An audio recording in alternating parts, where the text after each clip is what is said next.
అన్నం పరబ్రహ్మ స్వరూపం అన్న విషయము గ్రహిస్తే అపురూపం.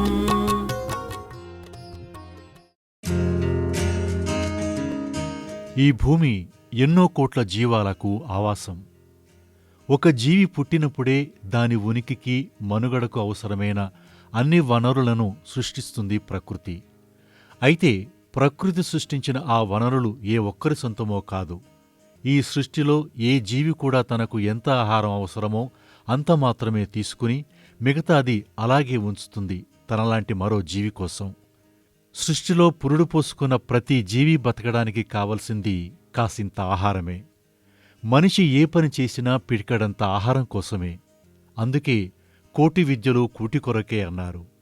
సహజంగా దొరికినా ఉత్పత్తి చేసినా ప్రకృతి అందించే ప్రతి గింజ అత్యంత విలువైనది, అందరికీ చెందినది. అన్నం పరబ్రహ్మ స్వరూపం అని అన్నాన్ని సాక్షాత్తు ఆ భగవంతుని రూపంగా కొలిచారు మన పూర్వీకులు. ఎందుకంటే పంచభూతాల తోడ్పాటుతో తయారయ్యే ఆ అన్నమే మనిషి పుట్టుకకు బతకడానికి మూలమైనది, సకల చరాచర శక్తికి మూలమైనది. కాబట్టే అన్నం పరబ్రహ్మ స్వరూపం అన్నాం. మరి అంతటి విలువైన ఆహారాన్ని మనం సరైన రీతిలో ఉపయోగించుకుంటున్నామా?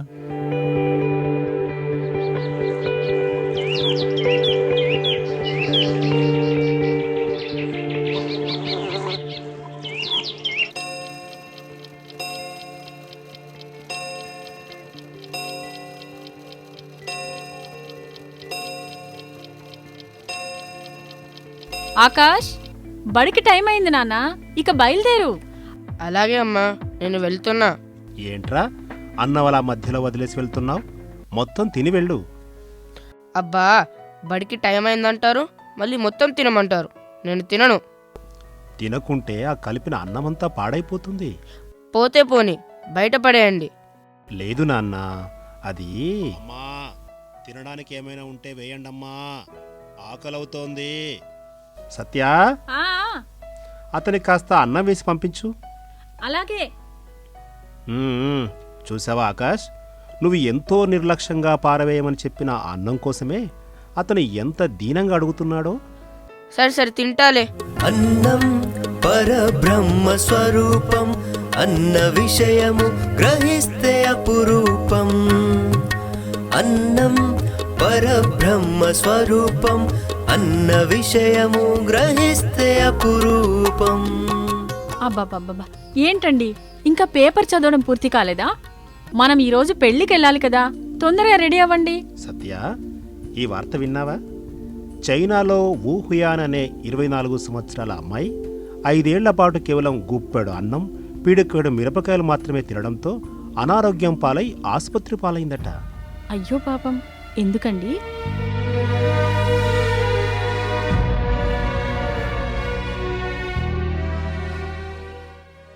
చిన్నప్పుడే తల్లిదండ్రులు చనిపోవడంతో ఆమె బంధువులు ఆమెకు నెలకు 3,000 రూపాయలు ఆర్థిక సహాయం అందించేవారు. ఆ 3,000 రూపాయలతో తన తమ్ముడి అనారోగ్యానికి, ఆమె చదువులకయ్యే ఖర్చులు పోను రోజుకు 22 రూపాయలు మాత్రమే ఖర్చు పెట్టి కేవలం మిరపకాయలు, అన్నంతో మాత్రమే బ్రతికిందట. దాంతో పోషకాహార లోపంతో ఆమె ఆరోగ్యం చెడిపోయి ఆసుపత్రి పాలైందట. ఈమె ఒక ఉదాహరణ మాత్రమే. ఒక్క ఈ దేశమనే కాకుండా ప్రపంచవ్యాప్తంగా ఎంతోమంది ఆకలితో మరణిస్తున్నారు. ఒక్క పూట కూడా తినే తిండి దొరుకక కోటాను కోట్ల ప్రజల ఆకలికేక అందరికీ వినబడేలా రవాలని ఉంది. ఆకలితో ఉన్న కడుపు నిండాలని ఉంది. అప్పుడే తన లక్ష్యము నెరవేరుతుంది. అన్నపూర్ణమ్మ మనకు నిత్య ప్రాణదాతమ్మా. ఎందుకు నాన్న, అన్నం చాలా తేలిగ్గానే దొరుకుతుంది కదా. లేదు నాన్న, మనం తినే ఈ ఆహారం అనేది తయారు కావడం వెనకాల అంతులేని శ్రమ దాగి ఉంది. మనం నిర్లక్ష్యం చేస్తున్న ఈ ఆహారం కోసం ఎంతో ఆశతో ఎదురు చూసేవాళ్లు ప్రపంచవ్యాప్తంగా ఎంతోమంది ఉన్నారు. అయ్యో పాపం, మనం తినే అన్నం వెనకాల ఇంత కష్టం ఉంటుందా? అవును నాన్న, ఈసారి సెలవులకు అమ్మమ్మ వాళ్ళ ఊరు వెళ్ళినప్పుడు చూద్దువు గాని ముందు మనం రెడీ అవ్వాలి. పద పద, లేకపోతే అమ్మ ఊరుకోదు. ఓ అలాగే.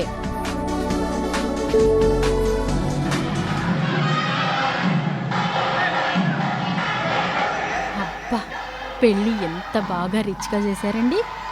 4 రకాల రైస్, 12 రకాల కూరలు, 7 రకాల స్వీట్లు, 3 రకాల ఐస్ క్రీంలు, 5 రకాల ఫ్రూట్స్. ఇవే కాకుండా మరోవైపు రకరకాల చాట్లు. ఆహా, ఎంత వైభోగం! అవునవును, నిజమే, చాలా రుచిగా ఉన్నాయి. కానీ ఎన్ని రకాలు చేసినా మన చిన్ని కడుపులో పట్టేది కొంచెమే కదా. అటువైపు చూడు, అన్ని వెరైటీలను వడ్డించుకొని ఎంత ఆహారాన్ని వృధా చేస్తున్నారు. అవునాన్న, మధ్యలోనే తమకు నచ్చని వాటిలో డస్ట్బిన్లో వేస్తూ మళ్ళీ ఫ్రెష్గా వడ్డించుకుంటున్నారు. అదంతా వృధాయేనా? అంతేగా మరి. అక్కడ నీళ్లు అందించే టేబుల్ దగ్గర ఎవరో యూనిఫామ్లో ఉన్నారు. ఎవరు వాళ్ళు?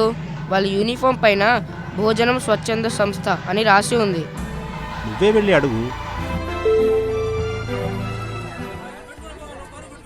నమస్తే అండి, మీరు ప్రత్యేకంగా కనిపిస్తున్నారు. మేము భోజనం అనే స్వచ్ఛంద సంస్థ వాలంటీర్లం. మీరు ఇక్కడ ఏ పని కోసం వచ్చారు? ఎక్కడ ఫంక్షన్ జరిగినా ముందే వారి అనుమతి తీసుకుని మేము అక్కడికి వెళ్తాం. ఎందుకు?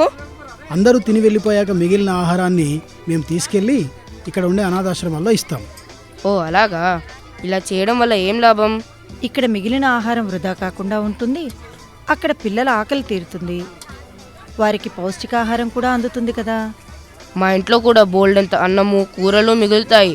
వాటిని కూడా తీసుకెళ్తారా? అలాంటి ఏర్పాటు ఏది మా దగ్గర ప్రస్తుతానికి లేదు, కానీ ఆ పనేదో నువ్వే చేయొచ్చు కదా. ఎలా?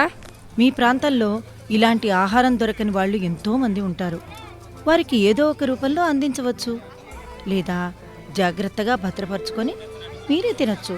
ఏదైనా చెయ్యండి, కానీ వృధాగా పారేయకండి. మేమే తినడం వల్ల ఏం ఉపయోగం? నిజానికి మనకు సరిపడనంతే వండుకోవాలి. ఒకవేళ మిగిలితే దాన్ని మనమే తిన్నామనుకో, ఆ పూటకు వంట చేయడం తప్పుతుంది కదా. అలా ఆహార ధాన్యాల వాడకం తగ్గుతుంది. అలా అందరూ చేస్తే దేశంలో ఆహార నిల్వలు పెరుగుతాయి, అందరికీ ఆహారం అందుతుంది. నిజమే కదా, మీరు చెప్పిన విషయాలు ఎంతో విలువైనవి. అన్నపూర్ణమ్మ మనకు నిత్య ప్రాణదాతమ్మా, ఒక్క మెతుకు కూడా వృధా కానే కావద్దమ్మా. తినడానికి కాదని తమ హోదా చూపుటకని, ఆకలి తీర్చా కాదని ఆడంబరం కొరకని అన్నట్టు కొందరు అన్నం వృధా చేస్తూ ఉన్నారు. తన అర్థం పరమార్థం మార్చివేస్తూ ఉన్నారు. అన్నపూర్ణమ్మ మనకు నిత్య ప్రాణదాతమ్మా. నాన్న, ఎల్లుండి నుండే బడికి సెలవులు. నన్ను అమ్మమ్మ వాళ్ళ ఊరికి పంపిస్తానన్నావు. నేను బట్టలు సర్దుకొని రెడీగా ఉన్నా. అది మీరన్నది నిజమేనండి. ఏ విషయం? అదే, మొన్న పెళ్లిలో ఆహార పదార్థాలు చాలా వృధా అయ్యాయి కదా. కానీ ఆడంబరాలను ప్రదర్శించుకోవడం అలవాటైపోయింది కదా. దీని నుండి బయటపడ్డం ఎలా? ముందు మనుషుల వైఖరిలో మార్పు రావాలి. ఎంత ఎక్కువ రకాల ఆహార పదార్థాలు పెడితే అంత గొప్ప అనే భావన నుండి బయటికి రావాలి. ఎవరి దాకానో ఎందుకు? మొన్నటి ఫంక్షన్లో తక్కువ రకాలు పెట్టినా, అవసరం ఉన్నంత మేరకే కొద్ది కొద్దిగా వడ్డించినా వాళ్ళు పిసినారి వాళ్లను మరేదో అనే మనమే అనేవాళ్ళం కదా. గొప్పతనం అనేది భౌతిక వస్తువుల్లో కాకుండా హృదయంలో ఉండాలి. మీరు చెప్పింది నిజమేనండి. మన వైఖరిలో మార్పు రానంత వరకు ఆహారం ఇలా వృధా అవుతూనే ఉంటుంది. మరి చివర్లో మిగిలే అన్నం పడేస్తే ఏమవుతుందన్నా? కొంచెమే కదా. తప్పు నాన్న, అన్నం పారేయడానికి ఒక్క సెకను చాలు, కానీ ఆ అన్నం తయారవడానికి నెలలు సంవత్సరాలు పడుతుంది తెలుసా. అన్నం పారేసే ముందు ఒక్క క్షణం ఈ విషయం ఆలోచించాలి. అప్పుడే ప్రతి అన్నం మెతుకులోనూ అది తయారవడానికి పడిన శ్రమ గుర్తుకొస్తుంది.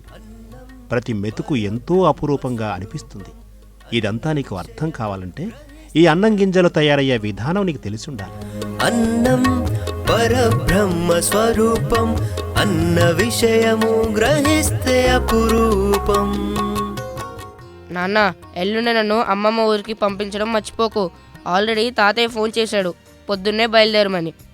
అలాగే ఈసారి అక్కడ నువ్వు తెలుసుకోవాల్సిన విషయాలు కూడా చాలానే ఉన్నాయి మరి.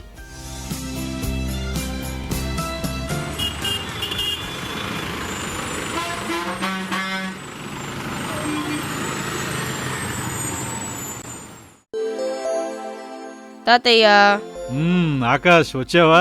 రా రా, నీకోసం ఎదురు చూస్తున్నా. అమ్మమ్మ ఎక్కడ తాతయ్య? అమ్మమ్మ వంటింట్లో నీకోసం టిఫిన్ తయారు చేస్తోంది. అమ్మమ్మ, అమ్మమ్మ. ఆకాష్, వచ్చావా నాన్న? దమ్మదా, ఎంతసేపు అయింది వచ్చి? ఏం చేస్తున్నావు? నువ్వు వస్తావని తెలిసే నీకోసం నీకు ఇష్టమైన వంటలన్నీ చేశాను చూడు. అవునా?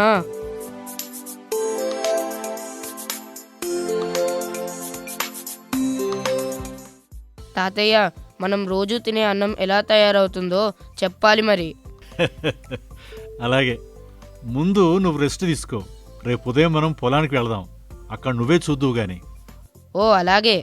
సరే.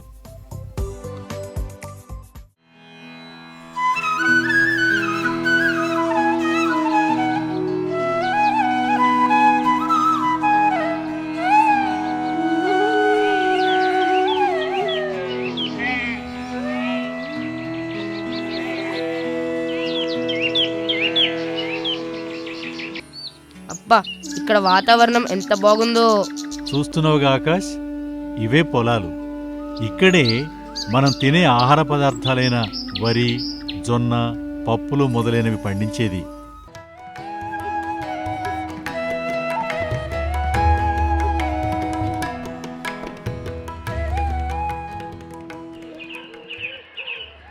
అక్కడ పొలంలో ఆడవాళ్ళందరూ వంగి ఏదో పని చేస్తున్నారు. ఏంటి తాతయ్య? అదా, వరి పొలంలో కలుపు తీస్తున్నారా. కలుపు అంటే? పంట పెరుగుతున్న సమయంలో అసలైన పంట మొక్కలతో పాటుగా పిచ్చి మొక్కలు కూడా మొలుస్తాయి. వాటిని తొలగించడానే కలుపు తీయడం అంటారు. ఎందుకు తొలగించాలి? వాటిని తొలగించకపోతే అవి పెద్దగా పెరిగి భూమిలోని సారాన్నంతా పీల్చేసి అసలైన పంటను ఎదగకుండా చేస్తాయి. అమ్మో, ఒక్కో కలుపు మొక్కను గుర్తించి తొలగించడం చాలా కష్టంతో కూడుకున్నదే. అంతేకాదు, ఇంతకు మించి ఎన్నో రెట్లు కష్టపడితే గాని పంట పండదు. అవునా? నాకు మొదటి నుండి చివరి వరకు మొత్తం చెప్పవా? అలాగే చెబుతాను కానీ ఎండ కొడుతోంది. అలా గుడిసెలో కూర్చొని చెప్పుకుందాం పద.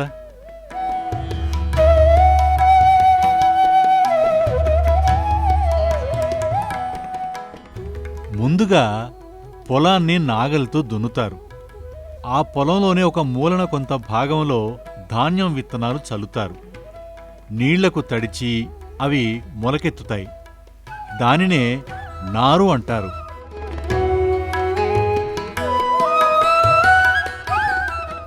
అలా మొలిచిన మొక్కలు సుమారు 3 పెరగ్గానే వాటిని తీసుకొచ్చి ఒక్కో చోట 3-4 మొక్కల చొప్పున పొలమంతా నాటుతారు. మొక్కలు ఎదుగుతున్న క్రమంలో వాటితో పాటే ఇతర పిచ్చి మొక్కలు మొలుస్తాయి. వాటిని తీసేస్తారు. దాన్నే కలుపు తీయడం అంటారు. నువ్విందాక చూసావు కదా, అదే.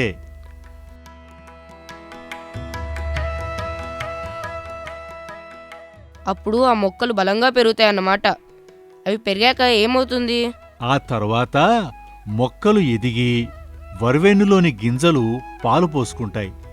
ఆ పాలే వరి గింజలో గట్టిపడి గింజ కడతాయి. ఆ గింజ గట్టిపడి మొనదేలుతుంది. ఆ వరి గింజల్లోంచే మనం తినే బియ్యం వస్తాయి. అవునా? మనం తినే బియ్యం ఇలా తయారవుతుందా? తర్వాత ఏం చేస్తారు? అలా గింజ గట్టిగా తయారైన తరువాత వరి కోత కోసి ఆరడానికి కుప్పలుగా వేస్తారు. ఆ తరువాత ఎడ్లతో లేదా ట్రాక్టర్లతో కుప్ప నూరుస్తారు.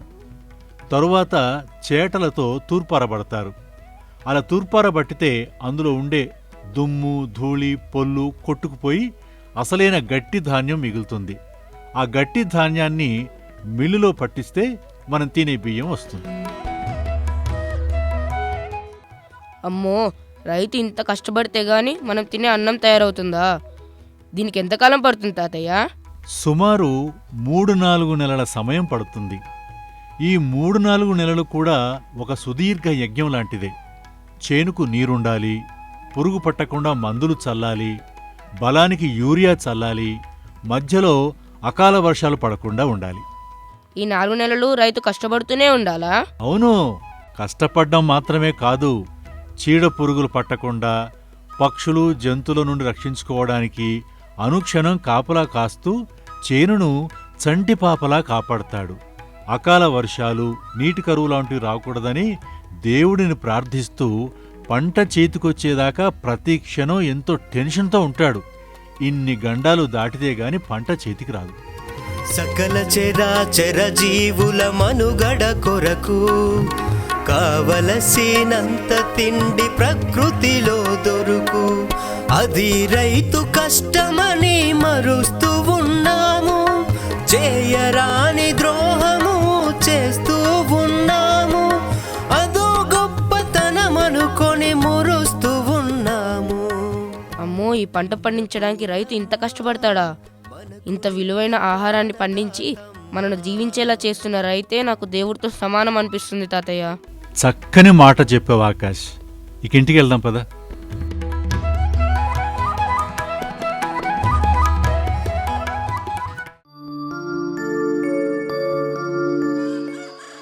తాతయ్య, ఏం చేస్తున్నావు? నీకోసమే చూస్తున్నా.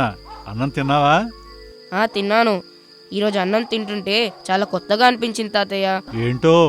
ప్రతి అన్నం మెతుకు ఎంతో విలువైనదో తెలిసింది. అందుకే నాకు అవసరం ఉన్నంత వరకే పెట్టించుకొని కొంచెం కూడా వృధా చేయకుండా మొత్తం తినేశాను. చాలా మంచి పని చేసావు.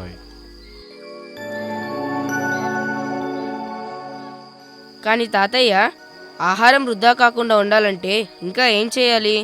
చెప్తాను. ముందుగా మనకు లభించే ఆహార పదార్థాలు అంటే అవి ధాన్యం కావచ్చు, పండ్లు, కూరగాయలు, పాలు, మాంసం ఏదైనా గాని వాటి విలువను గుర్తించాలి. వాటి పట్ల ప్రేమను పెంచుకోవాలి. మనం వృధా చేసే ఆహారం మరొకరి ఆకలి తీరుస్తుందనే విషయాన్ని గుర్తుంచుకోవాలి. అవును తాతయ్య, నాకు ఇప్పుడు అర్థమైంది. మనం వృధా చేసే ఆహారం ఇతరుల నుండి లాక్కున్నట్టే అనిపిస్తోంది. బాగా చెప్పావు. నిజానికి ఆహారం అంటే కేవలం పండించడమే కాదు. ఆహారం మనం తినేలా తయారయ్యే క్రమంలో దానికి ఎన్నో తోడవుతాయి. అదో గొలుసు. ఎలా తాతయ్య? ఎలాగంటే వ్యవసాయ భూమి కోసం అడవులను నరుకుతారు. పండించిన ఆహారాన్ని ప్రాసెస్ చేసి నిల్వ చేస్తారు. దానిని రవాణా చేస్తారు, అమ్ముతారు, కొంటారు. వంటకు మంచినీటిని వాడతారు. వండేటప్పుడు గ్యాస్, కిరోసిన్, వంట చెరుకు లాంటి ఇంధనాన్ని వాడుతారు. ఇవన్నింటినీ మనం వృధా చేస్తున్నట్టే కదా. నా డబ్బే కదా వృధా అయ్యేది అనుకోకూడదు. ఈ ప్రకృతిలో దొరికే వనరులు ఏ ఒక్కరి సొంతమో కాదు, అందరివి. ఈ వృధా అనేది దేశ ఆర్థిక వ్యవస్థపైన ప్రభావం చూపుతుంది. అవును తాతయ్య, ఆలోచిస్తే అన్నం వృధా చేయడం వెనుకాల వృధా అయ్యేవి ఎన్నో కనపడుతున్నాయి. అంతేకాదు, ఆహారాన్ని వృధాగా పారేయడం వల్ల వాటి నుండి మిథేన్ అనే వాయువు వెలువడి వాతావరణాన్ని కలుషితం చేస్తుంది. ప్రతి పంటలోనా పంచభూతములు చేరితేనే అవుతాయి ఆహార పదార్థములు. ప్రతి జీవి ప్రాణానికి అవి ఏ ఆధారములు. తింటేనే ఇస్తాయి ఆయువు, ఆరోగ్యములు. పడవేస్తే అవుతాయి ప్రమాద విషవాయువులు. అన్నపూర్ణమ్మ మనకు నిత్య ప్రాణదాతమ్మా. మరి ఈ ఆహార వృధాను అరికట్టాలంటే ఏం చేయాలి తాతయ్య? ఏం చేయాలంటే అవసరమున్నంత మేరకే వండుకోవాలి. ఒకవేళ మనం తినగా మిగిలిన ఆహార పదార్థాలు ఏవైనా ఉంటే వాటిని తగిన రీతిలో భద్రపరుచుకొని తరువాత తినాలి. ఇంకా మిగిలి ఉంటే ఎవరికైనా ఇచ్చేయాలి. హోటళ్లలో, రెస్టారెంట్లలో, శుభకార్యాలలో మిగిలిపోయిన ఆహారాన్ని వాటి అవసరమున్న వారికి అంటే అనాథాశ్రమాలకు, బీదవారికో అందచేయాలి. ఒక్క అన్నం మెత్తు కూడా వృధా కావద్దు. చాలా థ్యాంక్స్ తాతయ్య. అన్నం ఎంత విలువైనదో నాకు ఇప్పుడు బాగా తెలిసొచ్చింది. మా బడిలో కూడా మధ్యాహ్న భోజన సమయంలో అన్నం చాలా వృధా అవుతుంది. అవునవును, ఆహార వృధాను అరికట్టడం అనేది పాఠశాల నుండే మొదలవ్వాలి. ఇంతకు మీ బడిలో ఎంతమంది పిల్లలుంటారు? 300 మంది ఉంటారు. ఒక్కో పిల్లవాడు సగటున రోజుకు 10 గ్రాముల ఆహారం పడేసినా ఎంత ఆహారం వృధా చేసినట్లు? 3 కిలోలు. చూశావా, 10 గ్రాములంటే చిన్న మొత్తంగా అనిపించింది, కానీ మొత్తం లెక్కగట్టేసరికి 3 కిలోలయ్యింది. అలాగే మన రాష్ట్రంలో సుమారు 20 లక్షల మంది మధ్యాహ్న భోజనం తింటున్నారు. మరి వీళ్లంతా వృధా చేసే ఆహారం విలువ ఎంతో ఊహించు. ఈ ఆహారంతో మరో 2 లక్షల మంది పిల్లల ఆకలిని తీర్చవచ్చు. నువ్విలా చెబుతుంటే ఇప్పటివరకు నేను వృధా చేసిన ఆహారమే గుర్తుకొచ్చి ఎంతో బాధగా అనిపిస్తుంది తాతయ్య. ఇక నుండి నేనే కాదు, నా తోటి పిల్లలందరికీ అన్నం విలువ తెలియజెప్పి వారు కూడా ఆహారాన్ని వృధా చేయకుండా చూస్తా. చక్కగా చెప్పావురా. మంచి మాటలు చెప్పడానికి చిన్న పెద్ద తేడా లేదు. నీ తోటి పిల్లలకే కాదు, పెద్దవాళ్ళకు కూడా చెప్పవచ్చు. ఏమంటావ్?